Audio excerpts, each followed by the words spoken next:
Okay, turn on the torch, light up the flame.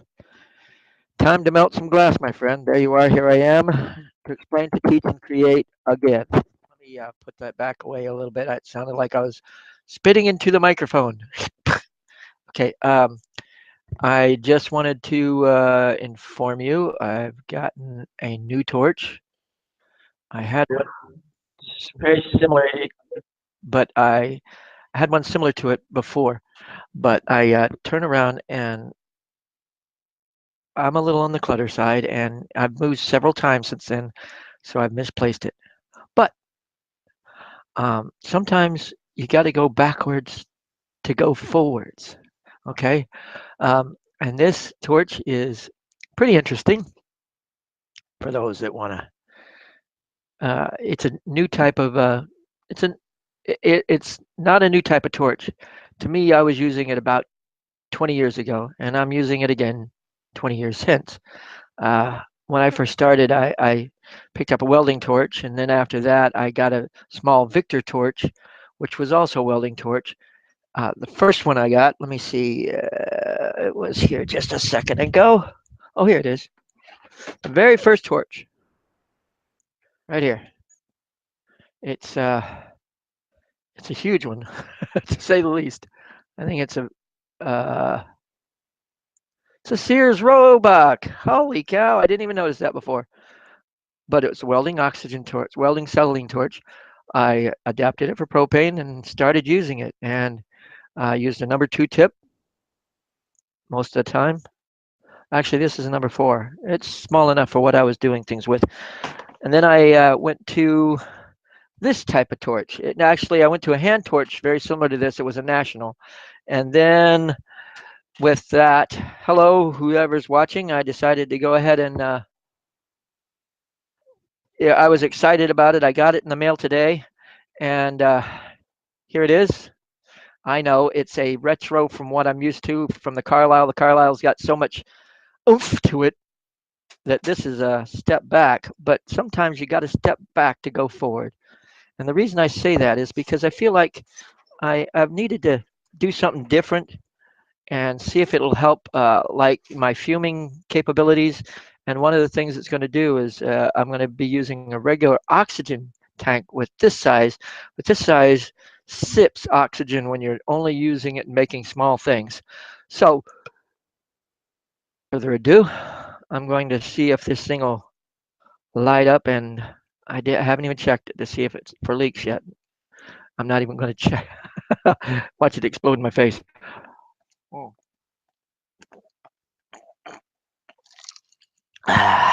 Needed that. Okay, let me go ahead here and reach out here and turn on the um, propane. Just swing around the corner. There we are. And I'm only going to be using the 10 liter per minute oxygen tank. I figured it was going to be a little better than the other one. And right now I'm going to go ahead and see if I can't find out where this mouse is. There it is. And I'm going to switch over to the overhead view. And here we go. Come on. Oh, don't tell me it's not. Oh, that's right. I didn't plug it in. Plug it back in. Sorry about that. Give me a second, and it should. That's what that one was. Over here, it has to be plugged in there. Now let's try it. See if it recognizes it. Oh, don't tell me I have to come in and go out again. Oh, there it is. Okay. Ah. And as you can see, I even, for the occasion, cleaned up my torch. I mean, torch table. Okay. So I'm going to have to tighten this up just a little bit more here. I know I should probably be using the good type of wrench for this. There we go. Yeah, that's a little bit better. The base is, the other one I had screwed into my wooden table, but this one is basically running it off of a Okay, I'm going to turn this down a little. See, I'm so used to using the the outer ring. This thing is just sliding all over the place, but we'll get there from here. Now, let's see what we can do here. Maybe I have to do this the hard way. Break it down to almost zero oxygen coming out of the 2 liter. Oops. Looks like I got to tighten that up a little bit too. Saw some gas coming in around the edges. Might have to put some Teflon.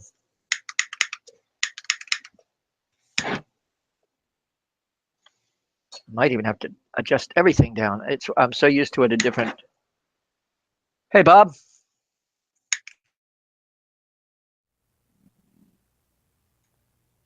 Okay, it turns out I, at this point, lost the audio on this recording. So I'm going to just see if I can't edit and drop this audio into that location. Basically,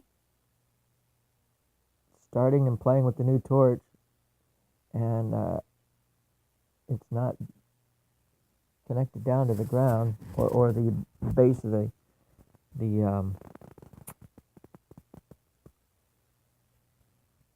base of the stainless steel tabletop there. I'll figure out a way to do that. And I'm just now learning to adjust it. It's been a while since I've run this style of torch, so we'll see what we can do.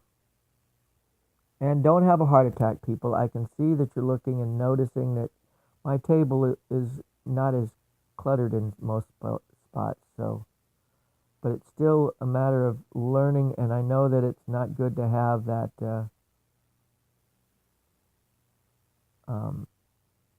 lighter on, but the lighting of this thing is a little touchy, so I had to use that instead of the blue one, which doesn't have any gas in it at all. It's always good to have a backup, isn't it? And so used to that L Marver on top of the CC, so this is almost, like I say, it's retro for me. This is the type of torch that I had before I went to the Carlisle, and I really, it is a workhorse. The only thing I really didn't like about it was having to stop, take off one torch tip and put another torch tip on. That's what the Carlisle is all about. It's got every torch tip you want and then some. Anyway, as you can see, due to the insecure base of this thing, I'll figure it out. But at this point, it's like it sort of wants to walk on its own. So I said, screw it, let it do its deal, and I'll work around it. First thing I'm going to do here is make a turtle. I had to start somewhere and see what type of response I'd get out of the torch itself. And I'm so used to the Carlisle with a big, huge flame, and then the flames around the outside edge. But that's another thing about this type of torch. It sips oxygen compared to the other ones, which really guzzle it down.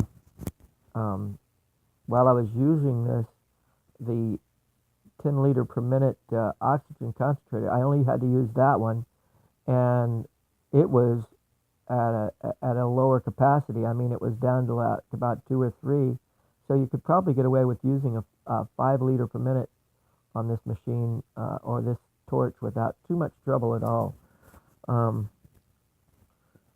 Right now I'm making the base to the shell to the turtle. A nice little cold weld going on here. I have from this, I think I'm going to start making a video recording at the same time that I'm uploading to Google, so that I can uh, then record, because it on my monitor there, the definition is so much higher, and it is 1080p, or whatever it is supposed to be, and camera. And when it gets here, because it has to do the uploading and all that sort of stuff, I guess somewhere down the line it gets more granular. I haven't figured that out yet, but I'm the type of person to go with and use whatever's available. Sorry about that. Right now I'm working on the front right fin. I usually start there with my sea turtles, and now the front left.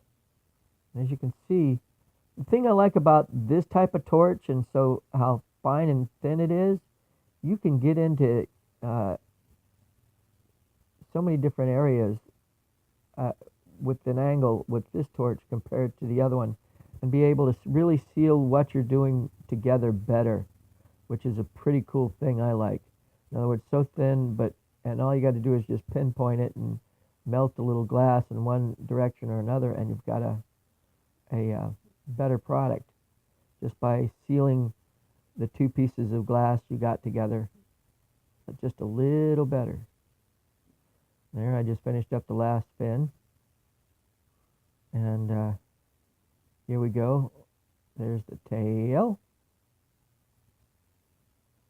You know me and those tails. Now for the head, and of course, on this one I don't even think I put any eyes on it. Although I might have. I think I might have put green. I'm not sure. We'll see. That's the one thing about chatting to this retro. I get a chance to see it again for the first time. No, I saw it the first time when I was doing it, but I mean the first time afterwards. Yeah, I did do green eyes. There we go. So it has a little bit of suspense to it. I know. Spoilers. There we go.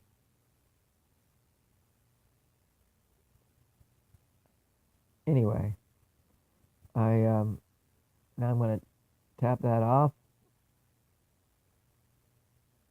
Actually, no, I put a loop on it for a pendant piece, and it comes in handy. Oops. One machine is making one noise and another machine is making another noise. Isn't that special? Anyway, we'll get there. And now I'm basically looping that around, and I'm not sure if I reamed it or not. Oh yeah, I did a cold weld there, tapped it off, a little bit of a jagged edge, but I'm fire polishing it in. Now I'm going to stretch it just a little bit. That's what I usually do with most of my sea turtles. Instead of going from a round circle, it now becomes more of an oval shape, which comes in handy. There we go. Just a little tug after heating the whole body up. And now I'm going to tap it off, fire polish that. That just shows you what it's capable of. And that size animals and those size animals and stuff with that type of torch, even for beads, it's a good torch. It really is. Like I say, it is a workhorse. The tips are pretty much interchangeable. You've even got you got a rosebud type tip, and then I have even used on that type of torch a double zero or double aught tip. In other words, a really, really fine tip that I can But you got to, when you're working that small, you got to really kick back the propane down to about 1 or 2 pounds. You don't really need a lot. Well, actually, with this, you're probably about 2 to 3 pounds, maybe 4 at the most, on the propane, and the oxygen. Yeah, you can get away with about 10 to 12, maybe even more, just a little more than that. But again, I'm using this 10 liter per minute, and it's running at half capacity right now.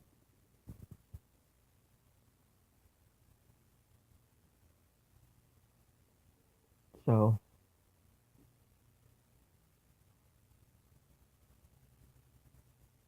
oh, I know what I'm doing right now. I'm going to be making a mushroom. Decided why not? See what kind of detail I can do on it. And you'll have to excuse the again. I am going to fix that torch, so it's not going to go anywhere. Even if I have to duct tape it to the table for a little bit. And it's one of those things where I'm thinking about maybe some Velcro in that spot underneath there, and put it to the bottom of the both bases. So all I have to do is just pull one off and pop the other one on, which, you know, might be a good idea. I'm mulling it over in my brain at this point, but we'll get there. Whew. Now, what I just did was put a turbo cobalt cover or top to the mushroom. And the way I do my mushrooms is they're sort of like outside, and then I layer glass over it. Yeah, you can see I'm upset about that thing moving all over the place. But right now I'm now going to put some spots on the mushroom, white spots,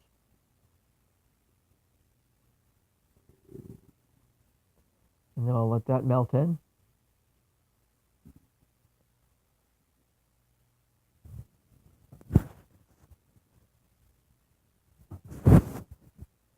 You can see. And then I got a little fancy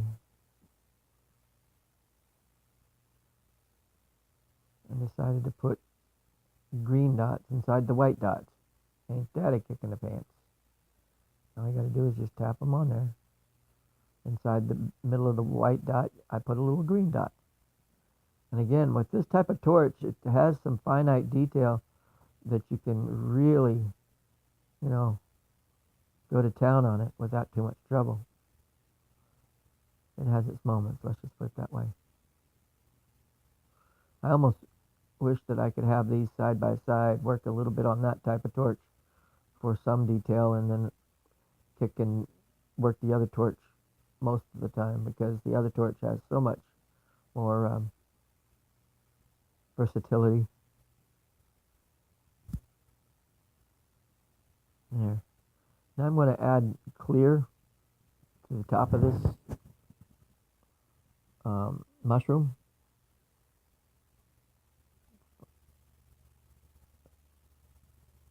And what I'm going to do is just layer it on. I'm going to leave a round bulge in just the outer bottom rim of that mushroom. I'm going to leave exposed.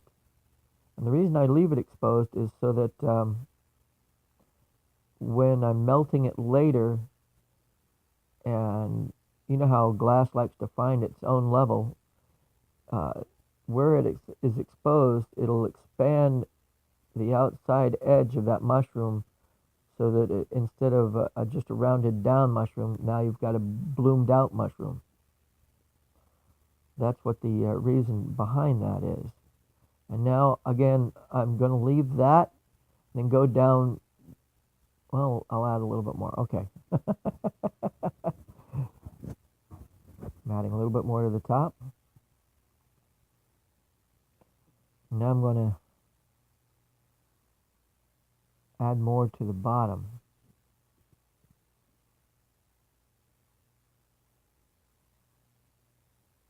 Okay. Everybody all at once. Anyway, had to pause this thing for that phone call, and now I'm getting back to it. Where I'm working at right now is the bottom of that mushroom. And again, I sort of leave the hill, or should I say the peaks, and then that little valley. And the little valley is where that border of the top of the mushroom is, I guess you could say. And again, I leave that exposed. And as those two pieces all heat up and melt together and find even, they sort of do. They just, it'll all round into one big round. And as it does so, that brim of the mushroom blooms outward and gives you a little, a bloomed out mushroom instead of a mushroom that looks, like you just dimpled it inside to the glass. No, you can't see it, but it's looking pretty good at this point. I think I add a little bit more glass to the top.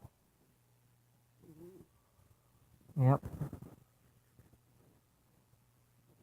I need to take a picture of and put on the title page so that people can see the three things I made during this video.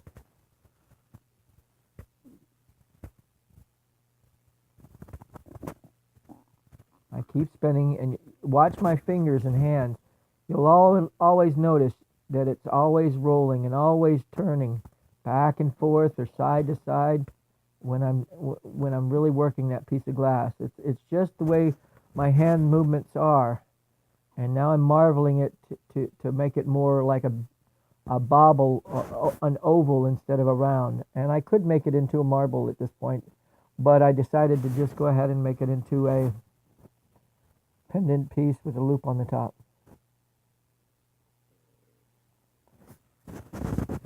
And it's almost done.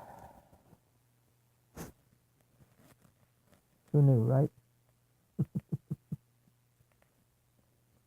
I'm hoping that I'll be able to edit all of this sound in here. It's kind of crazy, something I haven't done, but it doesn't mean I can't do it.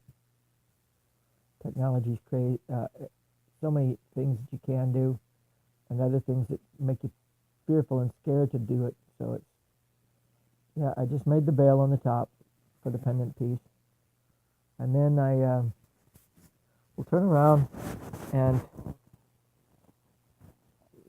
continue working that piece.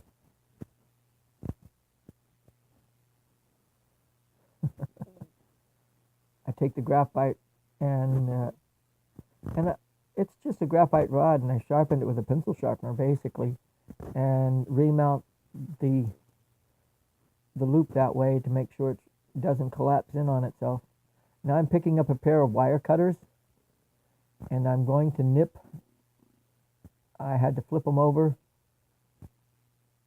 to have the blade side close to the mushroom, and I now nipped off that part of the bottom of the mushroom. And the reason I do it that way is so that the stem still stays more or less spaced at the bottom.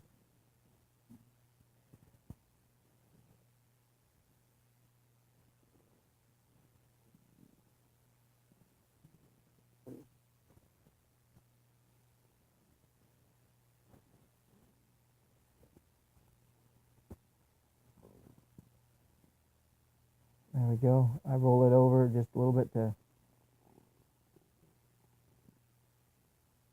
Now I'm going to take a pair of tweezers. Oh, that's right. As I tried to set it down, I got it stuck on some glass, so I had to pull some of that bottom off of that. Just a stupid mistake. A thin strand was on top of the... Anyway, that's what I'm doing at the moment with that thing. Otherwise, it was done. I was trying to marvel it a little bit, and it got stuck to some strands of glass. There we go. sort of wish you guys could see what's going on inside that bright glow, but I do have a didymium lens on the camera, so it does, you're seeing better than it could be anyway. Now, what I'm going to do, I decided to go ahead and, that's the turtle that I just did a second ago. I'm going to add some silver fuming to it. Okay, now I'm going to be warming it in the flame, and that's the thing you got to do is when it's cold, you don't really just stick it in the flame. As you can see, I'm waving it back and forth, and spinning it. It's not just staying stationary. It's being spun around over and over and around and around. And that gets an even heat going on the whole piece. And now what I'm doing is I'm transferring on the rod in my right hand has a little blob, a little tiny blob of silver on it. Oops. There we go. See, sometimes it works with that thing. That's my lighter of choice. And all it is a spark. And I have it that length because it's a lot, more distance between you and the flame, basically, when you light it. And those strikers that have the cupping and the flint thing going on, I don't like using those because the gas can sometimes vent, toward your face and light sometimes. You really can't see it, but it is now a nice gold tone instead of clear that it was. And that's due to the silver fuming that I just did to that piece. You can see the shine to it a whole lot more. So, and now the next thing I'm going to do is play with another piece. I'm going to do some hollow tubing with it just to see how it works. And also make a comment or question or ideas if you like the idea of me commentating after the fact, or do you well, in some ways I think I like the live audience, and I can't tell you what is being said on the screen on the video, so in some cases it's better to have both. And I really don't like how that torch isn't stationary. It just loves to just walk wherever it wants to walk. I know what I can do. I can put some rubber pads on the bottom of it. I've got an old computer or two that I think I'm going to take the pads off that. Those little tab pads that they put on the bottom. Put on that so it gives it a little bit of grip going on. I'll try that and see how that works. Especially, if it was my wood tabletop, it'd probably be gripping and staying in one place basically. Okay, now this is tubing that I've got in my hands right now. And what I'm doing is I'm heating up where the body of this seahorse, the main body of the seahorse is coming out. Near my right hand is where the tail is going to be. And then where my left hand right now is where the head is going to be. But I'm going to start in the middle, making a bulbous area.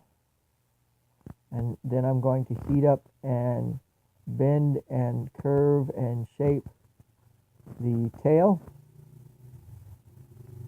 And it's all hollow. It's a little bit different, and you got to keep it.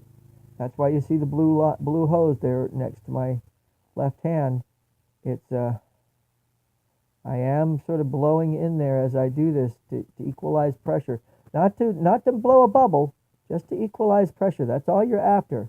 Right now, I didn't like the way the S curve was, and so I'm giving it a little bit more of a fishhook bend, as you can see, heating it up right near the base of the tail, or not the base, but above where it hits the body. And I heated and stretched and curved that in another direction. See there? Now I'm going to start adding didn't like the tail, so I'm actually stretching that out a little bit more. There we go. Curlicuing around. I like them. Now I'm going to start adding the dots.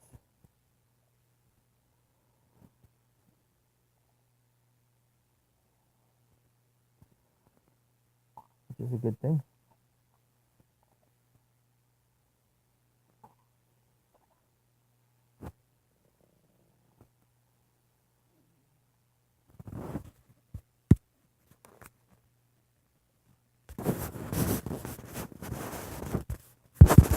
Adding the dots to the tail, going up the middle of the body. And I'll leave that at that. Put a cold weld probably down on one of those small dots or bumps that I just put on the tail itself. And switch sides. Just a second. I don't know what I'm doing off screen. Haven't a clue.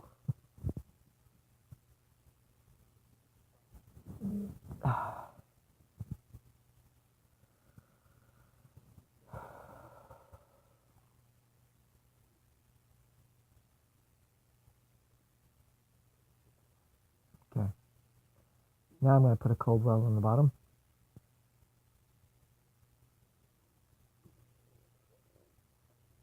Right about there. And now I'm going to start working on the neck and the head.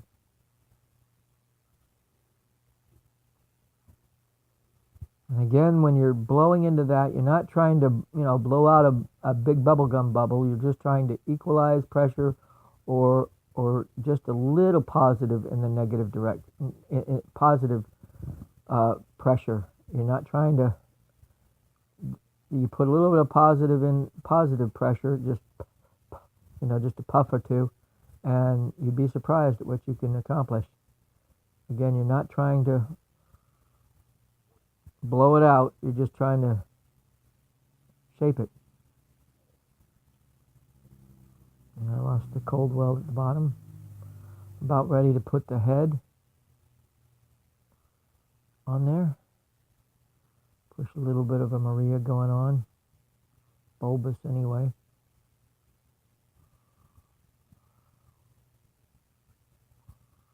There we go.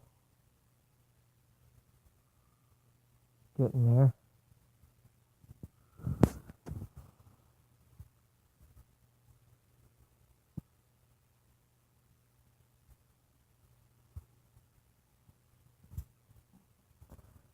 Yeah, I'm just sort of quiet, I know.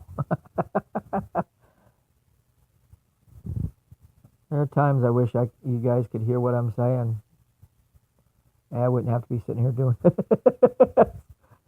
Got better things to do in my life, like go on Facebook and find things out. Yeah. But working hollow is a lot different than working solid pieces of glass. It has its subtleties, but I've learned a lot from playing with it that way. And I don't know why I know why. I now am going to put on the bumps on the back going up the neck. Oh, actually right now I'm putting on the center fin, the fin in the very back of the seahorse, but I'm only pulling it out into a point at that location right now. And then I'm going to continue putting all the bumps on all the way up the neck, the back of the head. And one thing at a time, right?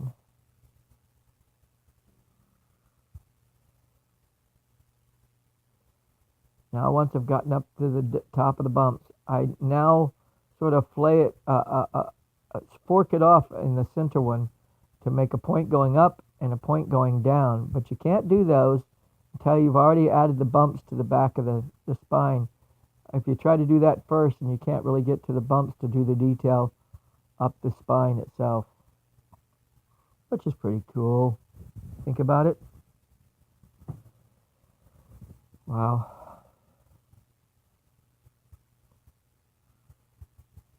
Glass is so versatile, so manipulative. In other words, you can manipulate it in so many different ways. And the only thing that stops you from actually controlling it is you saying to yourself, I can't control this. I also am the type of person that likes to do it and do it and do it until I get it right. I may get a little frustrated along the way, but I keep at it and keep working and get it done. Okay. I believe I'm about ready to start silver fuming this piece also in just a second. Oh, I was looking for a pair of pliers or something. I was trying to flare out the nose a little bit so it's hollow. I said, oh well.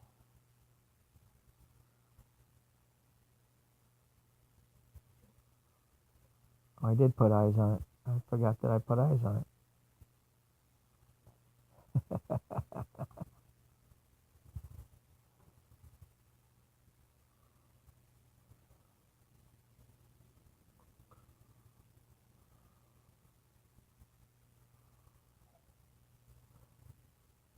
I didn't quite get an opening there.